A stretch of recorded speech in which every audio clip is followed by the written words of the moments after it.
Warm greetings to you all from Silver Bay, and thank you for being a part of this program that we're doing. The whole series we're doing, well, first off, my name is Bruce Tamlyn, the chaplain, retired from Silver Bay in January, and very much have appreciated Silver Bay inviting me back to lead programs like this and provide programs like this. So we hope what we do with you this afternoon is helpful.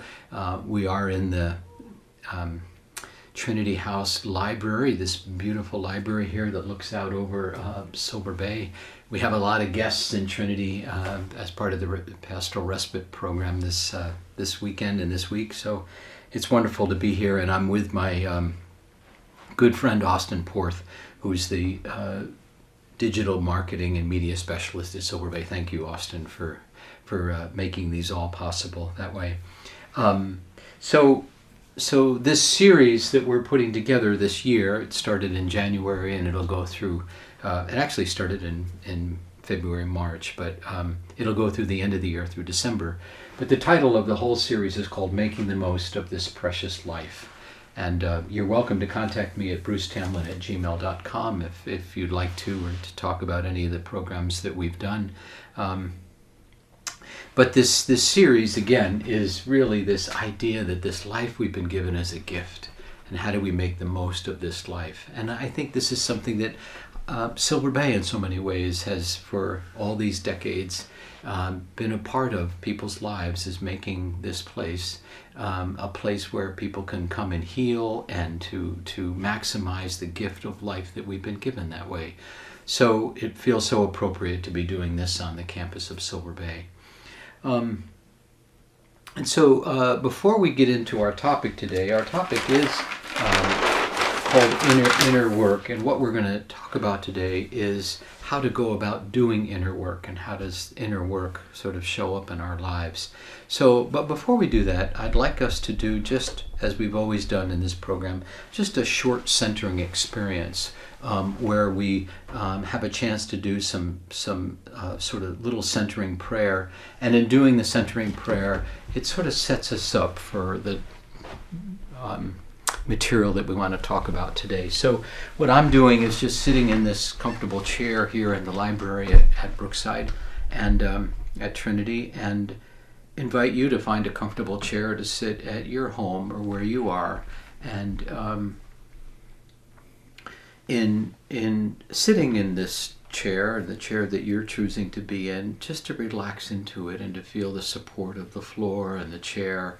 And what we're going to do is just do a short body scan and see where we might be holding tension in our body that way. So what I would invite you to do is to put your feet flat on the floor, and suggest you close your eyes, and again feel the chair supporting you, and just starting down at our feet, and we'll move up through our body, but see if we're holding any tension around our feet or ankles or calf muscles.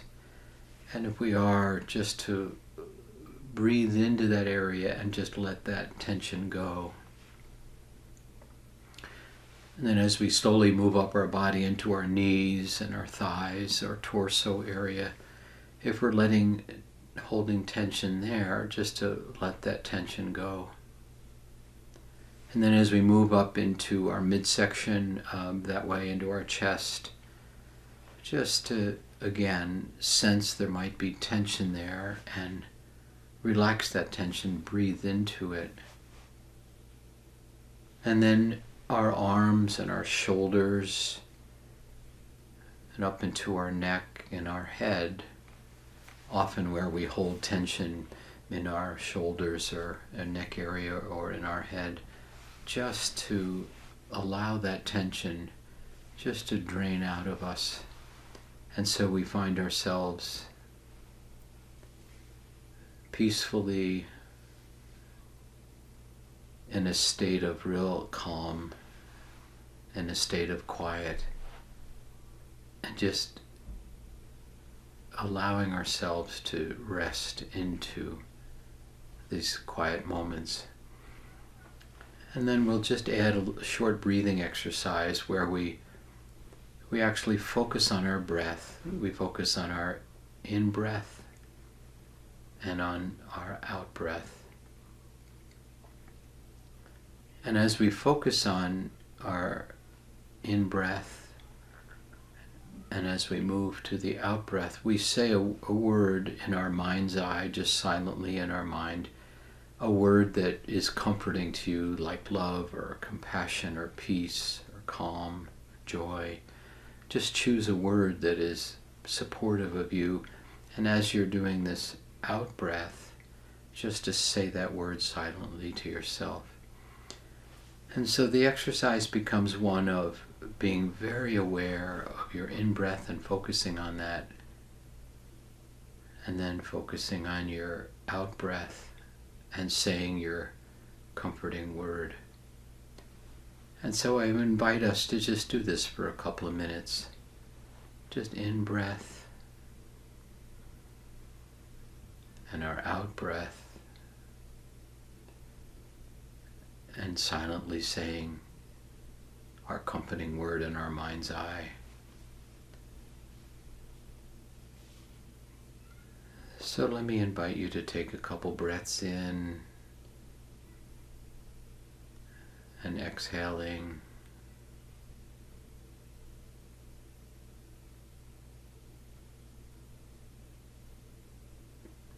And a breath in.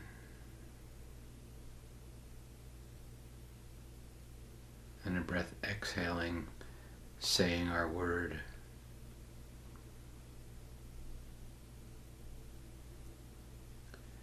If you find your mind jumping to other thoughts, just acknowledge that thought and then just let it go and go back to focusing on your breath.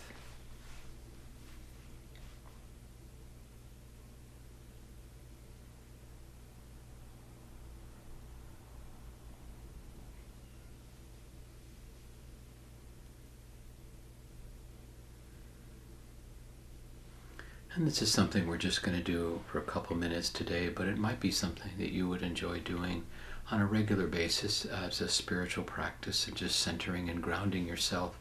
Some call it meditation and some call it centering prayer. The benefits of it are remarkable in terms of the research really shows that people that engage in a spiritual exercise like this on a regular basis really are healthier, happier, sleep better, eat better, exercise more regularly. So thank you for doing this, and I hope it's something that you might do on your own on a regular basis that way. So, and you're welcome to, again, contact me if I can be of any help and support in this kind of activity.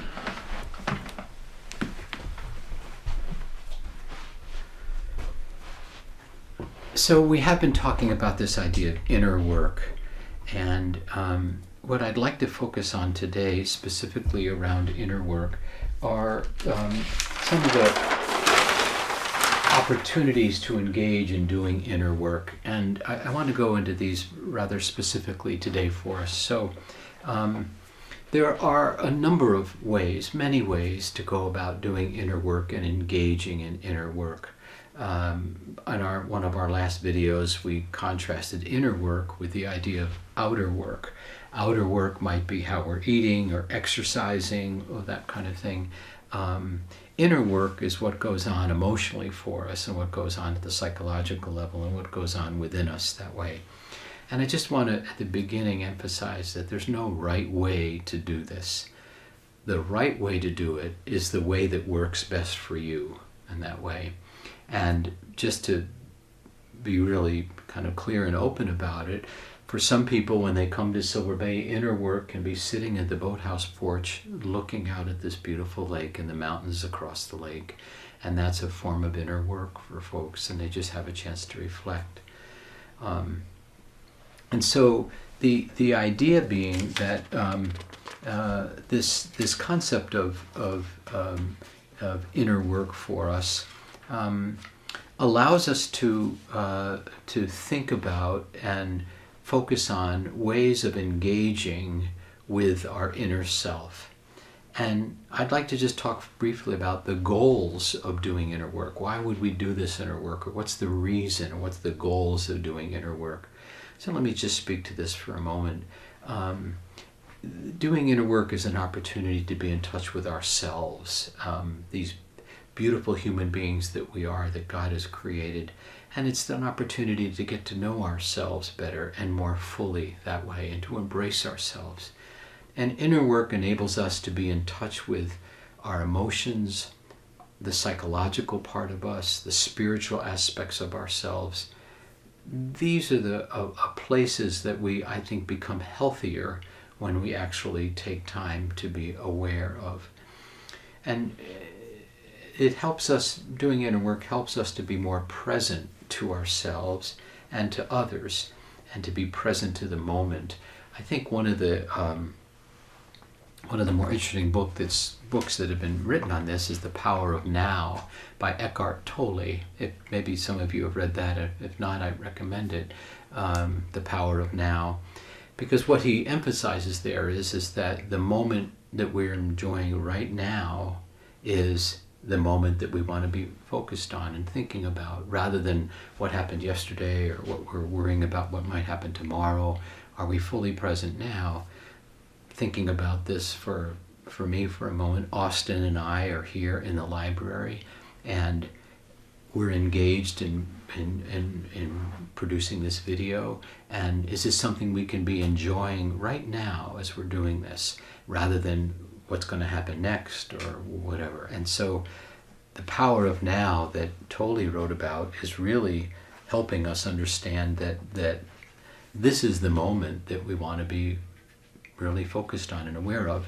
And doing inner work allows us and teaches us to be more present to the moment.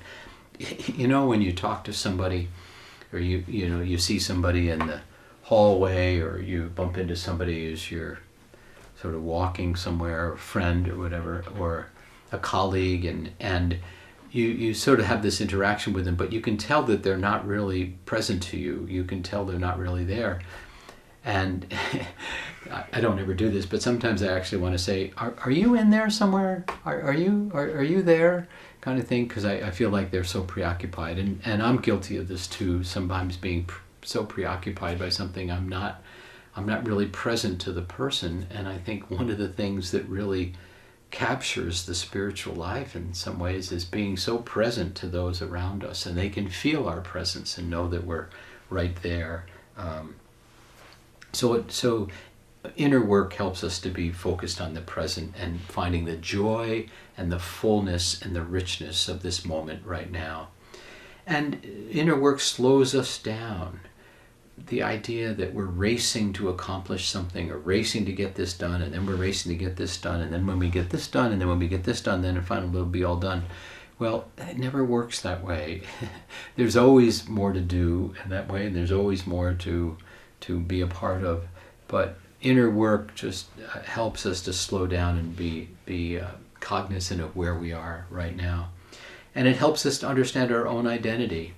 And it kind of moves us from doers all the time, doing, to what I would call beers. I know it's a really informal term, but being. Can I just be and be okay without having to accomplish all the time? And it helps us with a sense of self, and that our sense of self is whole that way in my being. It's not just because I'm getting something accomplished, but my sense of self and who I am in just my being says that we're whole and okay. It's not just because we get stuff done. And I think inner work helps with that. And inner work brings about a contentment, a sort of an inner calm, an inner peace that way. And it helps us to be in touch with concepts like gratitude and generosity, our capacity to love, our capacity to be with others that way. And I think we become more centered, and again, a greater appreciation of the life that we're living right now. Sometimes I call it the Hawaii myth. Well, when we get to Hawaii, it'll be perfect, because Hawaii is so perfect, kind of thing. And well, when we get here, it'll be, well, we actually get to Hawaii, and you know what? It feels a little clammy today, or I brought my psychology to Hawaii, and then I'm with myself, and if I didn't enjoy being where I was before I went to Hawaii, why am I going to enjoy being in Hawaii? So this idea of coming to wholeness through our ability to do inner work. And it helps us to focus on what's really important and meaningful in our lives that way. And usually this means being focused on people over things. People being, let me be in touch with the people around me rather than the things around me that way. And it helps us to get outside of ourselves too, focusing on less of worrying about me in kind of a narcissistic way. Rather, it helps me sort of be present to the world around me that way. So through inner work, we come to know ourselves, learn about ourselves, come to forgive ourselves, embrace ourselves, accept ourselves, and ultimately come to really love who we are that way.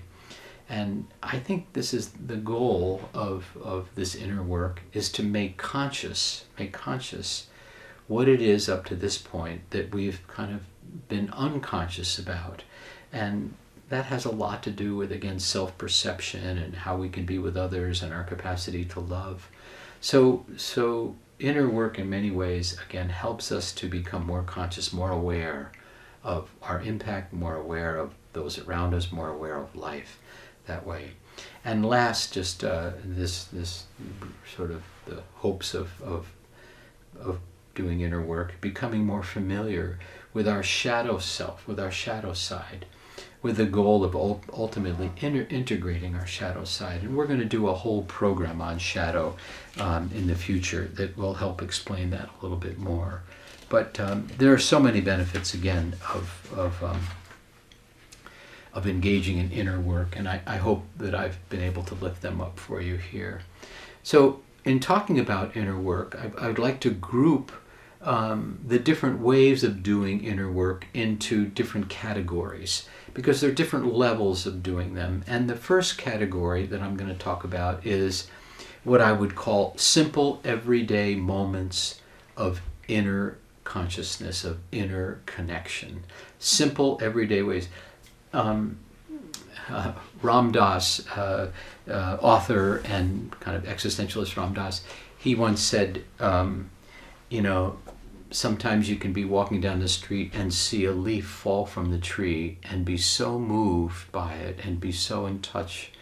And other times the whole tree can fall on you and nothing happens in terms of that. And so there's these everyday moments, and I think this is one of the beauties of coming to Silver Bay, these everyday moments of just being moved by the beauty around you, by the sense you have of where you are, or being in God's creation, or looking at Silver Bay, looking at the lake. Simple everyday moments, and this would include many things. Going for a walk by yourself.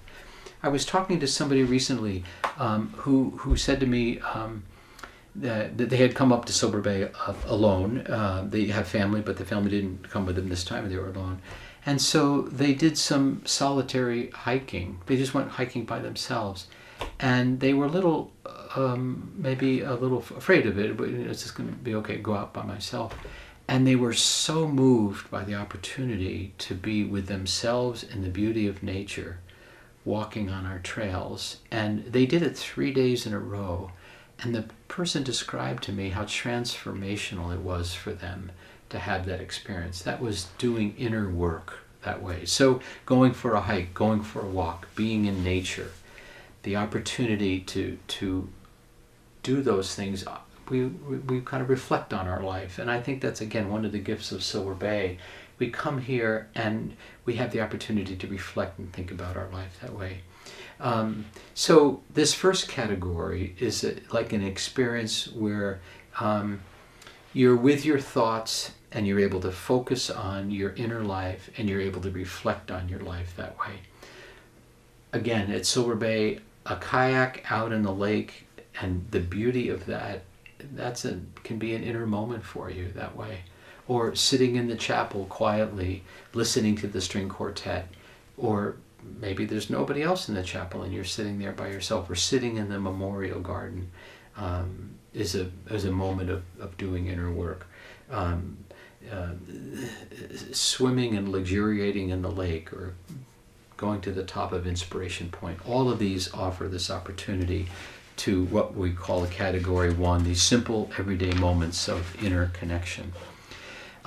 The second category I'd like to talk about, I'm going to talk about as practices, daily or regular opportunities to engage in a practice that encourages us to be in touch with our inner life. So we might call them daily practices or spiritual practices. And these would include, and you'll be well aware of these, but these include meditation as one, or centering prayer, yoga, Tai Chi,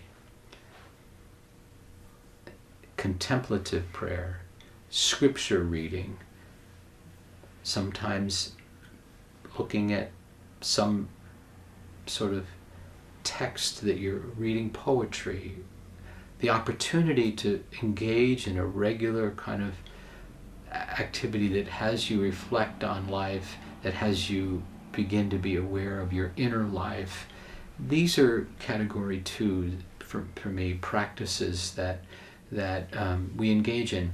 Just thinking about yoga for a minute, yoga for a while, I think it's been surpassed now by pickleball.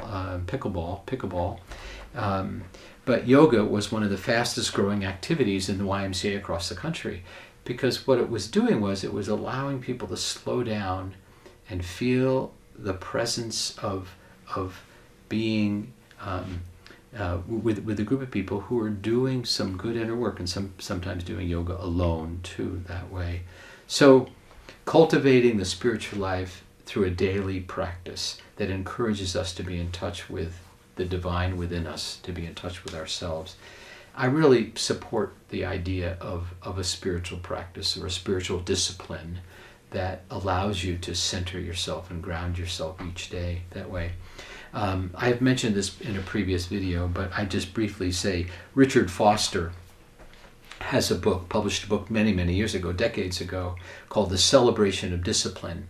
And he talks about these spiritual practices that allow us to do inner work. And he has 3 categories to them. And the first one that he speaks about is the inner disciplines, which I've already mentioned: meditation, prayer, fasting, which I hadn't mentioned, fasting. And if you are interested in fasting, I would read about it, and I'd also might talk to a medical professional before you actually do a fast, because for some people fasting is actually not that healthy. And the other one he offers there is study, to do study.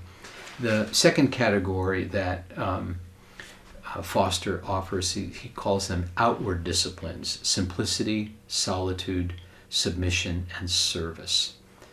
And the third group that he talks about, he calls them the corporate disciplines, meaning we do them with others: confession, worship, guidance, and celebration. I highly recommend his book if you're interested in inner work and the spiritual disciplines involved. He calls them the celebration of disciplines. That's the name of the book, because he celebrates the opportunity to do these things. And the third category we'd like to look at are of ways of doing inner work. And this category I call seeking the services of others who are trained to help with inner work. And this is reaching out to somebody who you can work with to do inner work. It might be under the rubric of therapy or counseling or pastoral counseling, pastoral support. It might be working with a psychologist. It might be working with a mental health counselor. It might be working with a pastoral counselor. But it's the idea of reaching out to somebody who's trained to do some inner work with you that way. Another form of inner work is working with a spiritual director, somebody who's trained to work with you on your spiritual life and a deepening in your spiritual life. And this also the profession that has grown quite much over the last 10 years or so is coaching. And there are coaches that work with people in terms of doing inner life. Again, this is someone who is trained, someone who has some experience, who kind of knows the kind of territory when people start to do inner work that way. This is somebody you see as a guide for you, possibly somebody that you can experience doing inner life with, somebody you trust, and somebody who will walk with you in doing that inner work. So let me close by just talking about three areas that I think are important to lift up as we think about engaging in inner work. This whole idea, this first idea that I want to share, is the idea of making more conscious of what's unconscious to us that way. And so growing to be more conscious, making things more conscious, that up to now have remained unconscious to us that way. And so we oftentimes repress things from childhood or in our earlier life, repress things that were very difficult to deal with, and they go into our unconscious mind. And so the ability to kind of track our dreams and talk about dreams, and the opportunity to process that with somebody who has some experience with that, is actually a great way to access what's going on unconsciously for us. And that's the second thing I want to lift up, is sort of this idea of dreams, where dreams capture what's going on unconsciously for us. And we're going to do another whole section, another whole program just on dreams at some point in the future. But I would suggest that you write down your dreams at night, put a little pad and a pen by the side of the bed, and a pen light, and you're able to capture dreams. And to create a dream journal so you can see what your dreams are saying to you over time that way. And with the help of somebody who can help you translate and analyze those dreams. And the third aspect in terms of inner work is this idea that we do have a shadow side. And we all have a shadow side, by the way, and it's nothing to be worried about or concerned about, but to be more aware of. And that the goal of this idea of understanding that we have a shadow, the opportunity there is to integrate our shadow and growing in our awareness of our shadow. And so, again, we'll do a whole program on shadow, but the idea that doing inner work gets us in touch with our shadow that way. And we're able to, again, make it part of us rather than being in denial about it that way. So these are the key areas around doing inner work. I hope this has been helpful for you in understanding ways to engage and to do inner work. I just close by saying I truly believe that doing inner work leads us to a life of fullness, a life of meaning, a life of inner joy and contentment, and a life where we've really come to love ourselves and others in a beautiful way. So thank you for being with us today, and look forward to seeing you on a future program.